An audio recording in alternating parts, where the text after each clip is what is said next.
Hello everyone and welcome back to my opinion. And the final of this World Cup will be taking place on Sunday between France and Argentina. But before I preview that game, I'd like to talk about the two other semi-finalists, being Morocco and Croatia, who will play the game tomorrow, deciding who finishes third place.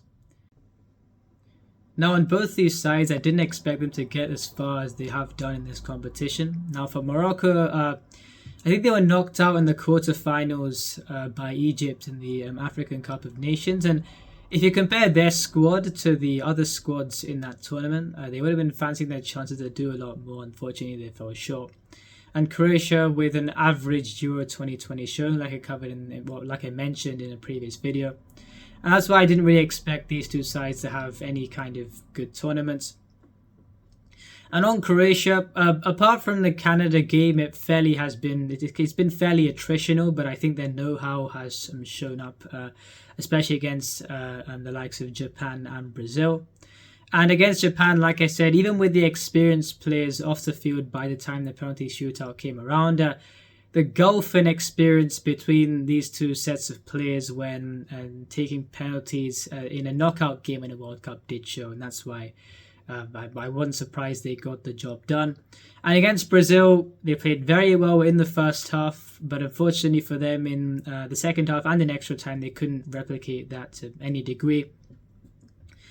And in the last few minutes of extra time, they got that lucky goal, which I think, yes, the penalty shootouts were to come, but like I mentioned in that video, Brazil were looking not to concede a goal in that game after Neymar scored the goal that he did. And I think that had they conceded a goal, which they did in the end, they would have been a spent force by that point in time, and they would not have been able to muster what it took to kind of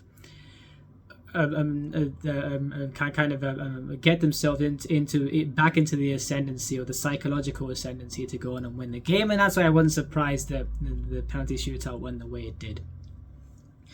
And in this game, until the first goal went in, I mentioned in my preview that I did think Croatia were the better side, and I thought in terms of making the game attritional, which is what it was in the first, 20 odd minutes or so, whenever the first goal went in, neither side looked like scoring, and I thought that Croatia would look to build the momentum that they did get in that period of time, and eventually get a goal or two. And uncharacteristically, I think the ball was given away and the counter-attack was initiated, and Julian Alvarez got that first goal. And I still thought Croatia were in the game, although not as much in the game as they were before.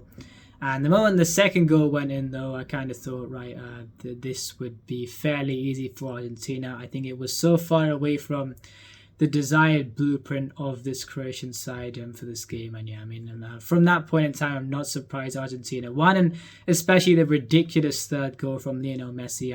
Holding his own against a centre-back who's no slouch by any means. He's tipped to be the next big thing, and I do think he'll be that as well, Gvardiol. And Messi really has been excellent this competition. I think 5 goals, and especially the assist that he registered for that third goal was just magnificent. So, deserved winners Argentina. After that first goal was scored, they were the better team by some distance. And now they are in the finals. But I do think Croatia should be very happy with what they have done in this competition. And we all thought this golden generation, they still have some good players. I think that's a huge positive for them, that we've been mentioning the golden generation, but you've got some players that are emerging that are very good.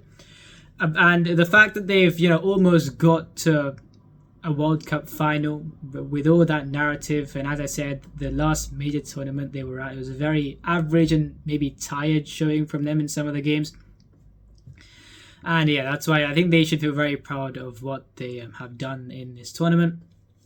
And for Morocco, I think 3 wins against Belgium, Spain, and Portugal. And in the games they've won, they've thoroughly deserved to win those games. Yes, they've been under pressure, especially against Spain, where there were a few close calls. For example, Pablo Sarabia hitting the post just before the penalty shootout stage.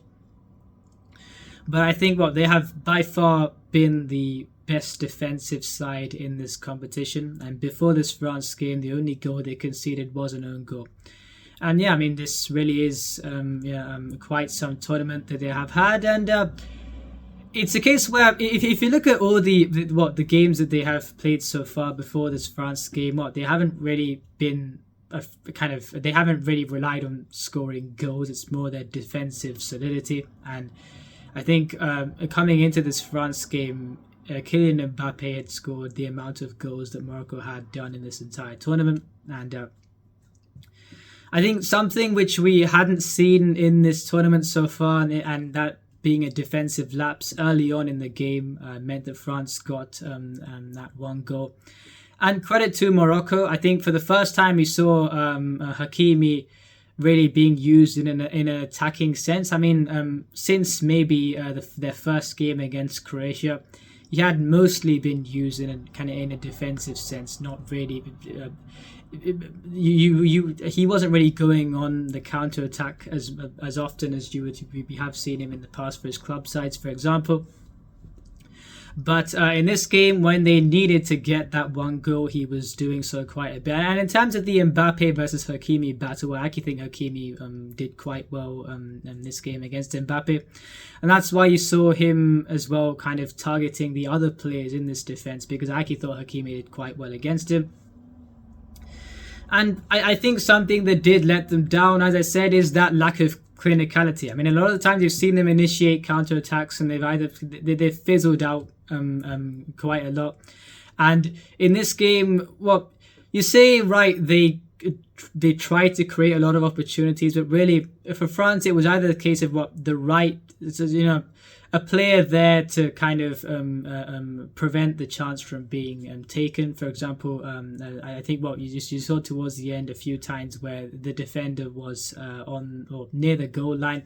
I think the right time, right place, and it was a case where, despite the fact that they tried to create a lot of opportunities, they never once looked like scoring, and that's why I'd say I still think France deserved to win the game, because yes, they were being put under pressure, you could say, but they weren't they still, because of that lack of clinicality at the end, they weren't really under any threat in terms of conceding a goal. And the second goal that they did get a deflection from, I think, what seemed like a shot from Kylian Mbappe, or maybe it was an assist, but they took a deflection, and Kolo Muani's got a tap in to make it 2-0.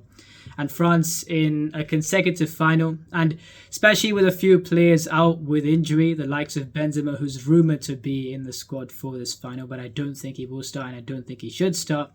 And you've got N'Golo Kante out as well. So with a few key players out, and the fact that something that's been really good from this France side is that even when they have experienced phases of adversity in games, they've, even against England, where they were being peppered at one stage, and until I think the Antoine Griezmann ball went in and Giroud headed the ball in, they still found a way to get that phase of ascendancy. And that few minutes where I think also Giroud took a shot quite close to goal, and Pickford saved it in the end, and pretty much almost straight after that the second goal went in. So even when experiencing those phases of adversity, France still found a way to kind of create a few good moves to get the goal that they would have wanted to. So yeah, I think that's a mark of a champion team. And on the finals from Argentina versus France,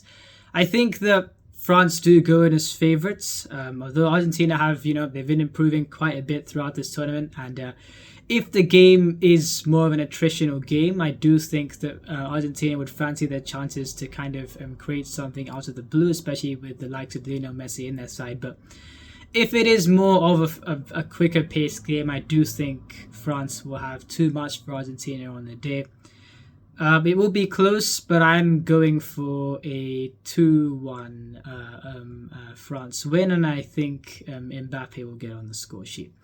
And before I end this video, on the third place game tomorrow, I do think Croatia will get the job job done, and I'm going for a 3-1 win for them. So yeah, that's on that, and let's see what happens tomorrow and the day after. if you enjoy this video, please like and subscribe, please share the video with your friends, and remember, this is my opinion. What's yours?